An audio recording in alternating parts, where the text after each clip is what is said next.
स्थित आतंकी पकड़ा गया है मुर्तजा। अब उसका कनेक्शन मुंबई से सटे नवी मुंबई से भी जा रहा है। काफी संवेदनशील थी और जिस तरह से घटना कारित की गई थी, हम लोग किसी भी संभावना को नकार नहीं रहे। क्या कह सकता हूं, मेरा उससे कोई टच नहीं है। तो आउटर स्कर्ट के जो मंदिर है वहाँ पर भी जो है रात में भी लोगों को लगाया जा रहा है, जिससे कि कोई इस तरह की कोई घटना न हो।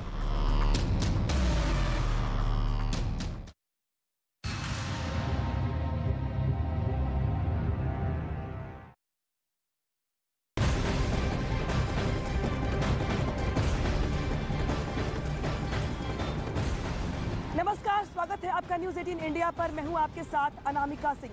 इस वक्त मौजूद हूं मैं लखनऊ में, जहां पर गोरखनाथ मंदिर के भीतर हमले के आरोपी मुर्तजा से लगातार एटीएस की ओर से पूछताछ की जा रही है। खास तौर पर पूछताछ के लिए मुर्तजा को गोरखपुर से लखनऊ लाया गया है और बड़ी पूछताछ चल रही है। सुबह 9 बजे करीब गोरखपुर से मुर्तजा को लखनऊ लेकर के आया गया। इसके बाद से एटीएस की टीम लगातार मुर्तजा से खास जानकारियां जुटाने में लगी हुई है पूछताछ के जरिए। बड़ी बात यह है कि जो अब तक पूछताछ हुई है, शुरुआती जो जांच हुई है, उसमें मुर्तजा के साथ जो जानकारी मिली है, अब वो ये मिली है कि शुरुआती पूछताछ में जांच एजेंसियों को मुर्तजा से किसी खास मॉड्यूल से जुड़े होने की जानकारी मिली है। इसके पहले एटीएस को मुर्तजा के पास से जो लैपटॉप और मोबाइल मिला था, उसमें भी कुछ खुफिया जानकारी जांच एजेंसियों को हाथ लगी है। फॉरेंसिक टीम लैपटॉप और मोबाइल से कुछ और राज खंगालने में जुटी हुई है। हालांकि इसके बाद सवाल ये है कि मुर्तजा ने गोरखनाथ मंदिर पर हमले की तैयारी कब की थी, उसे ट्रेनिंग कहां से दी गई थी। इसके अलावा वो गोरखनाथ मंदिर पर हमले से पहले नेपाल किस लिए गया था, कौन कौन से लोग ऐसे हैं जो उसके साथ शामिल है इस पूरे मामले में, क्या कोई पूरा का पूरा गैंग है या वो किसी और संगठन से जुड़ा हुआ था, कुछ लोगों से वो टच में था। इसके अलावा इन्हीं सवालों के जवाब तलाशने के लिए एटीएस की जो पूछताछ है वो मुर्तजा के साथ लगातार चल रही है और माना यह जा रहा है कि कुछ अहम जानकारी इस बीच हाथ लग सकती है जांच एजेंसियों के।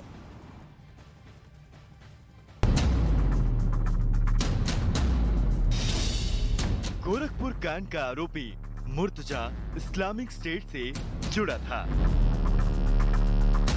मुर्तजा ने आईएसआई के खाते में रुपए ट्रांसफर किए थे। मुर्तजा का सीरिया कनेक्शन वाया नेपाल। मंदिर पर हमले में विदेशी फंडिंग का एंगल। की सुरक्षा व्यवस्था ऐसे संवेदनशील जगहों पर पहले से ही चौकस है, लेकिन इस घटना के बाद से सभी और भी चौकसी बरत रहे हैं। अमेरिकी इमाम से गुरु चेले वाला रिश्ता। मुंबई तक पहुंची गोरखपुर कांड की जांच। एक तरफ यूपी एसटीएफ पूछताछ कर रही है, जांच कर रही है। अब उस पूरे मामले में नवी मुंबई पुलिस भी यूपी एसटीएफ का पूरा सहयोग कर रही है और जानने की कोशिश कर रही है कि आखिरकार जो मुर्तजा एक पढ़ा लिखा है, पवई आईआईटी से उसने ग्रेजुएशन की है, केमिकल इंजीनियर है, वो इस गलत राह पर कैसे चला गया। मुर्तजा के कितने राज।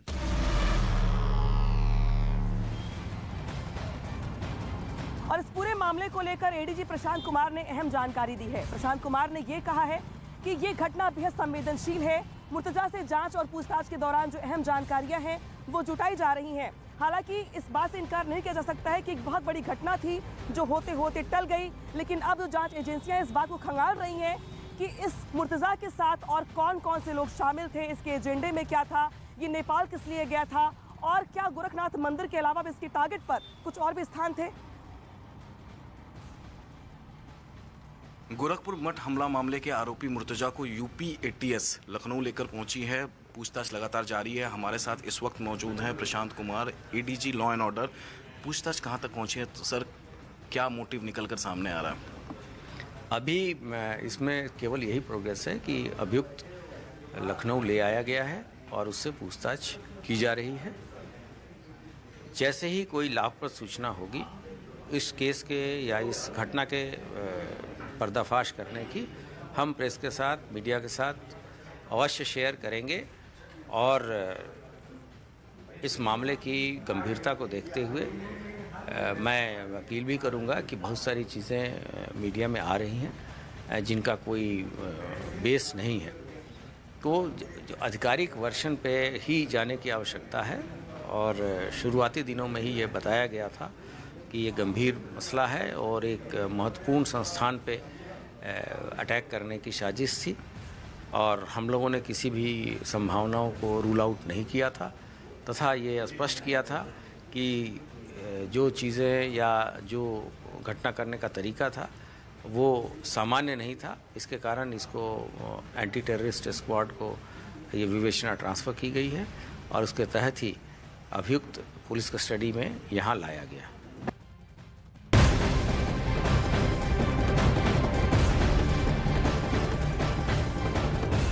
और गोरखनाथ मंदिर मामले में हमले के आरोपी मुर्तजा अब्बास से जुड़ी एक बड़ी खबर सामने आ रही है। मुर्तजा के एक संदिग्ध साथी को गिरफ्तार कर लिया गया है। एटीएस ने यूपी के सहारनपुर से मुर्तजा के एक संदिग्ध साथी को हिरासत में लिया है। उससे पूछताछ की जा रही है।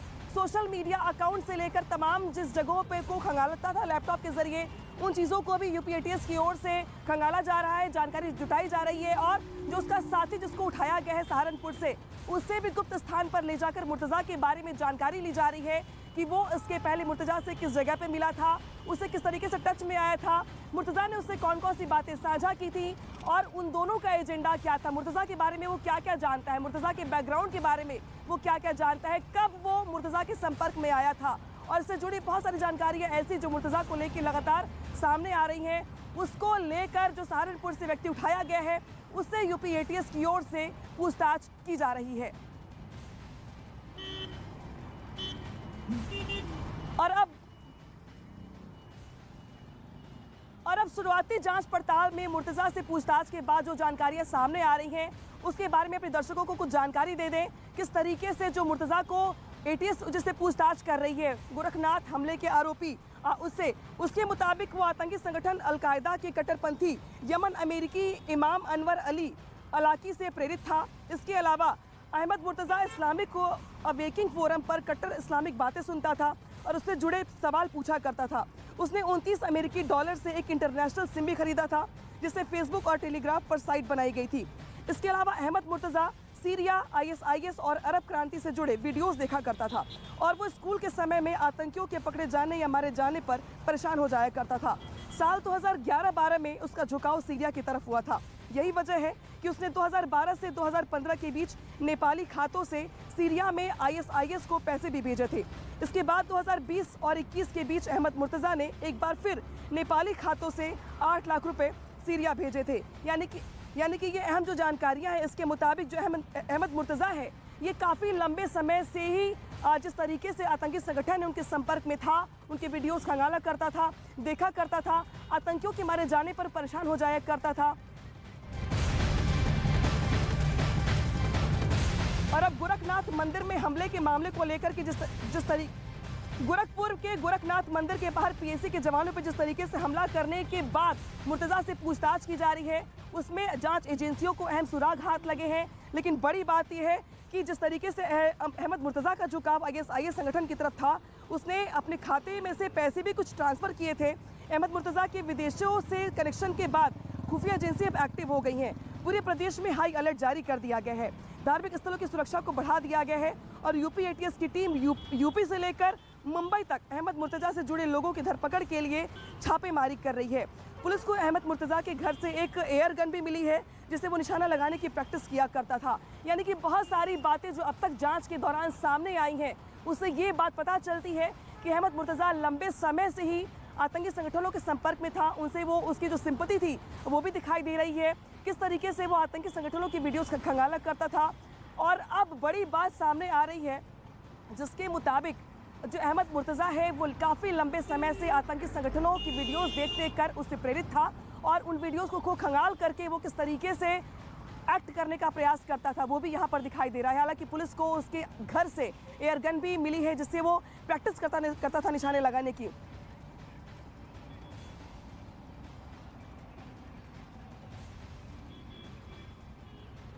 और अब हमारे 3 जो सहयोगी हैं वो जुड़ गए हमारे साथ अलग अलग जगहों से इस पूरे मामले पर बातचीत के लिए। हमारे साथ जुड़ गए हैं लखनऊ से अमित सिंह, गोरखपुर से राम गोपाल द्विवेदी और मुंबई से विवेक। पहले चलेंगे अमित के पास। अमित, पूछताछ लगातार चल रही है मुर्तजा से, लेकिन लगातार घंटों की पूछताछ के बाद कौन कौन सी बड़ी बातें सामने आ पाई हैं और जो एटीएस खंगालने का प्रयास भी कर रही है कि मुर्तजा कब से संगठनों से जुड़ा हुआ था, उसकी एक्टिविटी क्या थी, उसके टारगेट पर कौन कौन था, अब तक की बातचीत में, अब तक की पूछताछ में कौन कौन सी बातें सामने आ पाई अमित?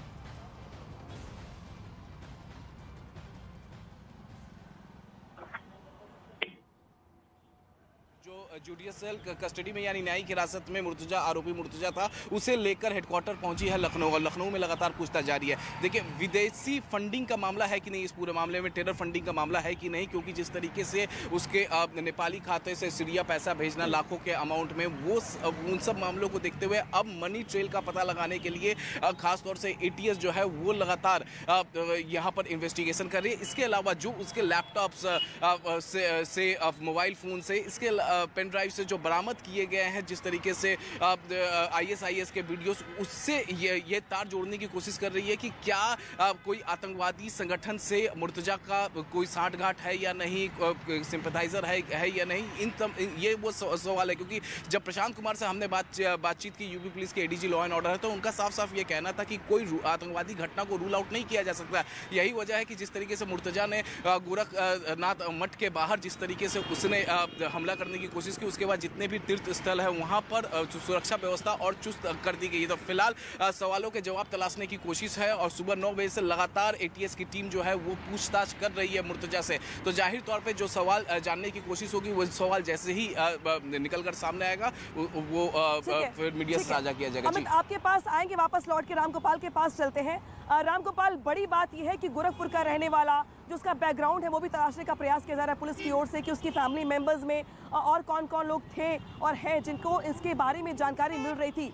तो बैकग्राउंड क्या कहता है अब तक? और दूसरी बड़ी खबर ये और बड़ा सवाल ये आपसे कि अब गोरखनाथ मंदिर की सिक्योरिटी को लेकर भी जानकारी मिल रही है कि उसको लेकर पुलिस नए सिरे से रिव्यू करेगी और सिक्योरिटी बढ़ाई जाएगी। क्या अपडेट मिल रही है इस मामले पर?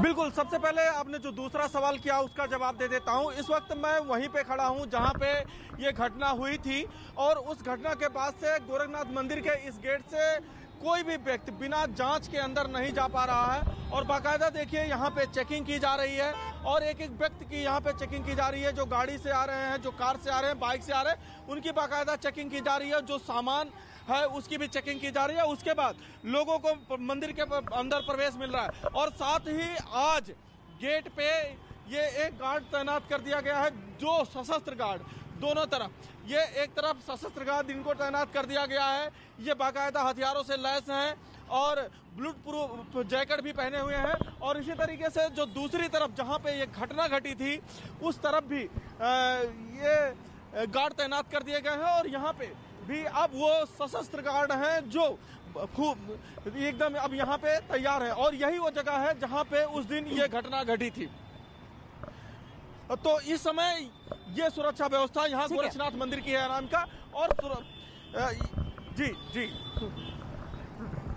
ठीक है रामगोपाल, आपके पास वापस आएंगे, चलते हैं मुंबई जहाँ पे विवेक मौजूद है। विवेक, वहाँ पर काम करता था मुर्तजा, क्या उसके सहकर्मियों को जो उसके बॉस थे, जो उसके स्टाफ के लोग थे, वो अब तक जांच नहीं पाए उसको बातचीत के जरिए कि उसका इंटरेस्ट किस चीज़ में है? क्योंकि बहुत सारे जो सहपाठी सहकर्मी होते हैं वो बातचीत में समझ जाते हैं कि अगले के एजेंडे में क्या है, वो क्या करना चाहते हैं, उसके फ्यूचर को लेकर प्लान्स क्या है। तो उसके जो साथी हैं, क्या उनसे भी पूछताछ की जा रही है? और एक बड़ी खबर ये भी है कि उस इलाके में जो नवी मुंबई इलाका है, वहाँ से भी कुछ लोगों को पुलिस ने हिरासत में लिया, उनसे भी पूछताछ की जा रही है। क्या जानकारी मिल रही है? देखिए अनामिका, जो पहले जो मुर्तजा पकड़ा गया है संदिग्ध आतंकवादी है, उसका अगर हम बैकग्राउंड की बात करें तो मुंबई के पवई IIT से उसने ग्रेजुएशन किया है, केमिकल इंजीनियर है। तो आप समझ सकते हैं कि कितना पढ़ा लिखा इंसान है। और जिस तरीके से यूपी STF जांच करी पूरे मामले की, उसे कहीं ना कहीं लग रहा है कि वो लोन वुल्फ अटैक करने वाला था। लोन वुल्फ अटैक का मतलब होता है कि एक अकेला आदमी किसी के ऊपर हमला कर सकता है और बड़े आतंकी हमले को अंजाम देने की कोशिश कर रहा था। तो इस दायरे में जब पूरी जांच आगे बढ़ी तो पता चला कि जो मुर्तजा है उसका परिवार मुंबई से सटे नवी मुंबई में 2020 अक्टूबर तक वहां पर रहा था। उसके बाद उसका परिवार गोरखपुर में शिफ्ट हो चुका है। अब यही वजह है कि यूपी STF के साथ साथ नवी मुंबई पुलिस की भी मदद कर रही है। और जहां मुर्तजा अपने परिवार के साथ नवी मुंबई में रहता था, वहां पर अब पुलिस कोशिश कर रही है कि ये जानने की कोशिश कर रही है कि आखिरकार मुर्तजा किससे मिलता था, कौन कौन लोग उसके संपर्क में थे, किस जगह वो जाता था, इसकी पूरी जांच कर रही है। और इस पूरे मामले में नवी मुंबई पुलिस ने अभी तक 2 लोगों से पूछताछ की है। और पूछताछ में ये समझ में आ रहा है कि वो जो मुर्तजा था वो जहाँ भी जाता था बहुत कम बातें करता था, किसी के साथ ज्यादा संपर्क में नहीं रहता था। अब यूपी STF ये जांच कर रही है कि जो मुर्तजा मुंबई में रहता था। आपके पास लौट के आएंगे, बने रहिए लगातार हमारे साथ। इस बड़ी कवरेज पे लगातार हम बने हुए हैं, अपनी जो सहयोगी उससे अपडेट भी लेते रहेंगे और हमारी बड़ी कवरेज लगातार जारी। देखते रहिए न्यूज़ 18 इंडिया।